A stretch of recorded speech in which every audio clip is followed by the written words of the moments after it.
With the sequel 36 years in the making, what better time to make an unnecessary list for your viewing pleasure? Today I wanted to dive into the weird and wonderful world of the oft-divisive director Tim Burton. Looks like a Tim Burton movie just spit up in here. So Burton started out as a Disney animator but quickly made a name for himself with his unique style. He's all about blending dark and light, making the creepy stuff kinda cute and the cute stuff a little creepy. It's like he took Halloween and turned it into a year-round aesthetic. Instead of just ranking all of his films in order, I thought it would be more interesting to rank his 10 best and 5 worst. But why? Why not? I'm gonna try to make these picks as brief and somewhat entertaining as possible, but I do need to discuss them. So let us start off with those glorious stinkers on his resume, shall we? You suck, you jackass. At number 5, we have Charlie and the Chocolate Factory. I actually can't stand this iteration, but I can also acknowledge that it's not a terrible movie. I know what you're thinking because I thought the same thing. Johnny Depp as Willy Wonka sounds like a match made in heaven. How could this go wrong? Well, I think it did. Burton's reimagining of this classic tale is a bit like finding a rotten golden ticket. Depp's Wonka is less eccentric genius and more creepy man-child whose web browser history is probably on a watch list. The CGI is way overblown. The magic of the 1971 classic is abundantly absent. Grandpa Joe really isn't the same piece of shit in the aforementioned classic, and the whole thing just kind of leaves a bad taste in my mouth. Again, it's not terrible, but it's certainly not the golden ticket we were hoping for. Coming in at number 4 is 2010's Alice in Wonderland. What was actually a sequel to the beloved classic, this cinematic turd tries to convince us it's a follow-up to the original, but instead delivers this nonsensical plot that would make even Lewis Carroll roll over in his grave. Burton really cranks the CGI up to 11, assaulting our eyeballs with garish landscapes and uncanny valley characters that look about as real as Johnny Depp's career prospects these days. Boo! Boo! The ending is just ridiculous and can make one's eyes audibly roll into the back of their head as our plucky heroine engages in a generic fantasy battle that's as dull as a dishwasher. It's almost like Burton forgot he was making Alice in Wonderland and decided to rip off The Lord of the Rings instead. Overall, this is just another soulless, overproduced Disney mess. Coming in at number 3, we have yet another Johnny Depp collab, Dark Shadows. This film is like that weird uncle at family gatherings. You're not quite sure what to make of it. Dark Shadows proves that even Tim Burton can't make vampires interesting anymore. This cinematic disaster takes a beloved cult TV show and turns it into a hot mess of conflicting tones and wasted potential. The plot? A vampire wakes up in the 70s, and that's about it. Burton throws in some family drama, a witch ex-girlfriend, and a fish-out-of-water comedy that's about as fresh as week-old sushi. The humor in this is, well, if you find Johnny Depp's pale face and weird accent hilarious for 2 hours, then you're in for a treat. Otherwise, this movie's just jokes that land with all the grace of a drunken elephant. Flying in at number 2 is Tim Burton's final time working with the House of Mouse, Dumbo.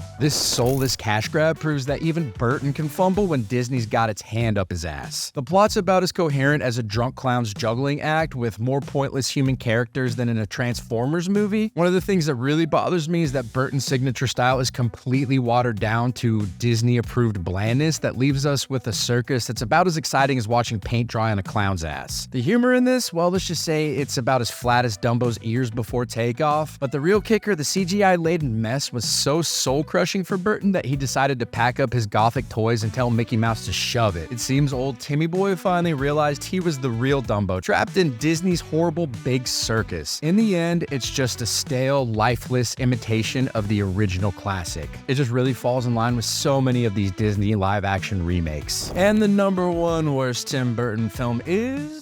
I'm sure you're shocked. Planet of the Apes. Burton took this classic sci-fi premise and turned it into a banana peel slip of a film. Mark Wahlberg stumbles through this mess like a confused chimp who's just discovered fire, while Tim Roth's General Thade overacts so hard you'd think he's auditioning for a rabid baboon. The plot's about as coherent as a gorilla's attempt at writing Shakespeare. The time travel in the movie may be some of the most ridiculous in the history of film, and the twist ending will make you want to beat your head against a rock until you evolve backward. While Burton's visual flair is almost non-existent, non-existent in the film, the makeup and set design are excellent, so props where props are due. This movie is the cinematic equivalent of evolution in reverse, proving that sometimes Hollywood can make a monkey out of everyone involved. It's no wonder Burton's been trying to evolve past this steaming pile of ape shit ever since. Alright, now that we've waded through the muck, it's time to shift our focus to the positive side of this legendary career. So now let's talk about Mr. Burton's 10 best films of his career, shall we? Side note, he was writer and producer on The Nightmare Before Christmas, so that will be noticeably absent from this list. These are just the hits he directed. Coming in at number 10 is the ensemble sci-fi satire Mars Attacks. Mars Attacks, I think, is Burton at his most gleefully anarchic. It's a brilliant satire of both 1950s sci-fi B-movies and American jingoism, with an all-star cast getting hilariously obliterated by cackling Martians. The film's impish, chaotic humor was way ahead of its time, skewering blockbuster tropes years before it became trendy. Burton's visual flair is on full display, from the retro-futuristic Martian designs to the gloriously cheesy special effects. The movie really revels in its own absurdity, with scenes like the Martians being defeated by country music perfectly encapsulating its irreverent spirit. While this movie was initially underappreciated, Mars Attacks has rightfully gained cult classic status as one of Burton's most unique and entertaining films. It is entertaining as hell. Its blend of dark comedy, sci-fi spectacle, and biting social commentary makes it endlessly rewatchable and ripe for rediscovery. Sweeney Todd, the demon barber of Fleet Street, is slashing its way to number 9.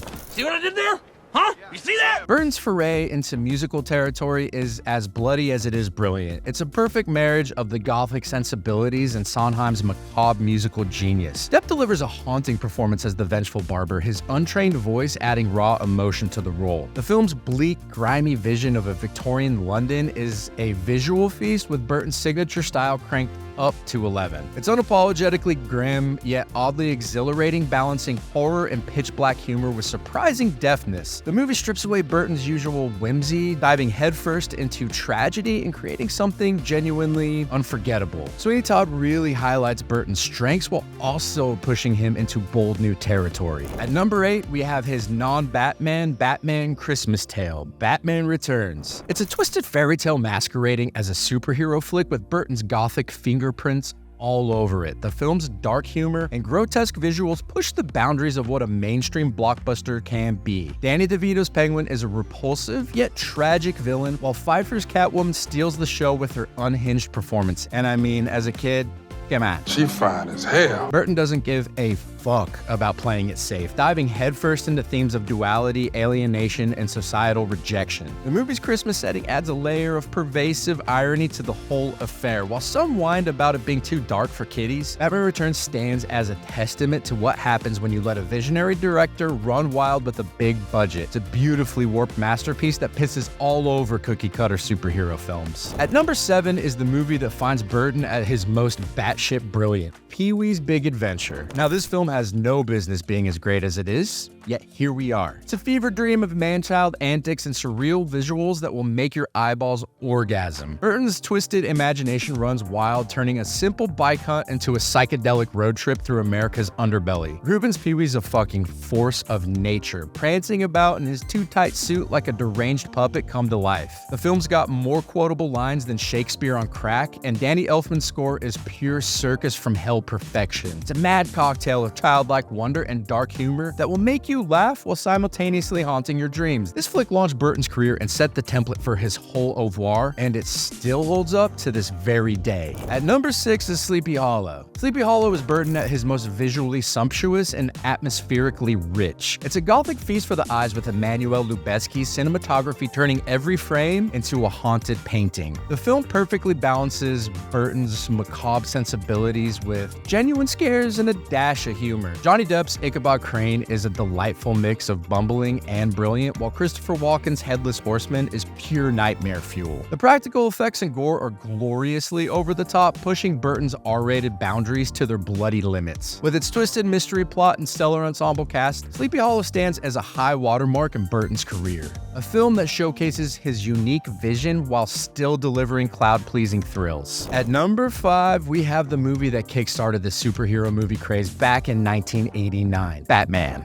I'm Batman. It's a gothic fever dream that takes a dump all over your typical superhero flair. Keaton's Batman's a brooding psycho in a rubber suit, not some whiny billionaire with daddy issues. Nicholson's Joker is a cackling lunatic who steals every goddamn scene he's in. The film's Gotham City looks like New York fucked a German expressionist painting and had a bastard child. Danny Elfman's score is so iconic it'll make your balls tingle, and Burton doesn't give a rat's ass about comic book accuracy in this film. He's too busy crafting a twisted, noir-infused world that's as beautiful as it is screwed up. It's a superhero film with actual balls, unlike the sanitized Disney crap we're force-fed these days. At number 4 is the insane and glorious Beetlejuice. Beetlejuice is the perfect storm of Burton's wild imagination and dark humor. This film introduced audiences to Burton's signature style, categorized by gothic and surreal aesthetics, which have become iconic in his later works. Keaton's Beetlejuice is a force of nature, chewing scenery like it's his last meal. The practical effects and makeup are still impressive today, giving us unforgettable visuals, that creepy waiting room, and those bizarre sandworms. Plus, it launched Winona Ryder's career and gave us that iconic Day-O dinner scene. Even after 36 years, Beetlejuice remains fresh, quotable, and endlessly rewatchable. It's Burton at his most creative and unrestrained, blending horror and comedy in a way that defined his unique style for years to come. Edward Scissorhands is Burton's next to second best film, coming in at number 3. And here's why. It's a perfect blend of gothic fantasy and suburban satire that cuts deeper than Edward's blades. Johnny Depp delivers a career-defining performance, conveying a world of emotion by barely uttering 169 words of dialogue. The film's visual style is pure Burton madness, with its pastel suburbia clashing brilliantly against Edward's dark gothic world. It's a timeless tale of an outsider trying to fit in, resonating with anyone who's ever felt like a freak. And let's not forget Danny Elfman's hauntingly beautiful score that'll stick in your head like Edward's hands in a waterbed. It's a damn masterpiece that'll make you laugh, cry, and question your own prejudices. I've still yet to move on from Vincent Price's hauntingly tragic performance when watching this as a kid. Of all the Burton movies, I've probably seen this one the most. Runner-up on this utterly unwarranted list is the near-perfect spectacle, Ed Wood. This black and white masterpiece captures the essence of Hollywood's underbelly like no other. Another one with Johnny Depp, and this time his portrayal of the titular character is a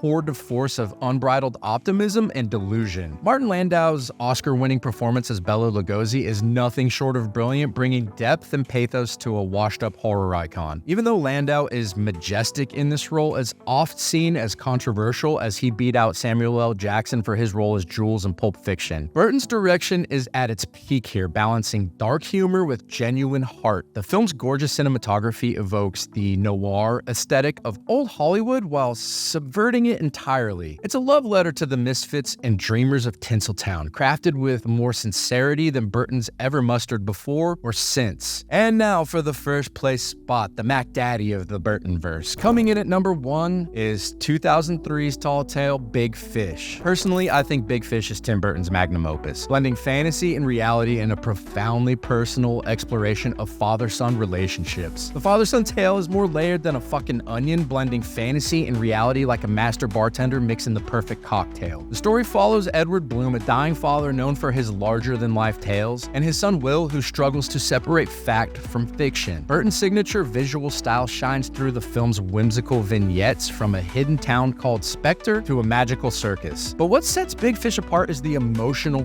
core. It's a heartfelt meditation on love, loss, and the power of storytelling. As Will reconciles with his father's fantastical life, Burton crafts a touching narrative about understanding and acceptance. With its stellar cast, including Ewan McGregor and Albert Finney, and Danny Elfman's enchanting score, Big Fish is a beautiful, poignant journey that showcases Burton at the height of his storytelling powers. And that'll do it for this list. I thank you for playing along and staying to this portion of the video. Hopefully it wasn't as torturous as a client going for a snip and a haircut from Sweeney Todd. So what are some of your favorite Burton films? How would you rank any or all of these films? Let me know in the comments. And if you dig this content, be sure to check out my shorts for quick reviews on the latest movies and shows. I watch a lot of crap, so you don't have to. Also, if you would be so kind, I'd love if you gave this video a like. It's not OF worthy, but I may tackle a subject or review a movie you're interested in. As always, the opinions in this video are mine and mine alone, but what do I know?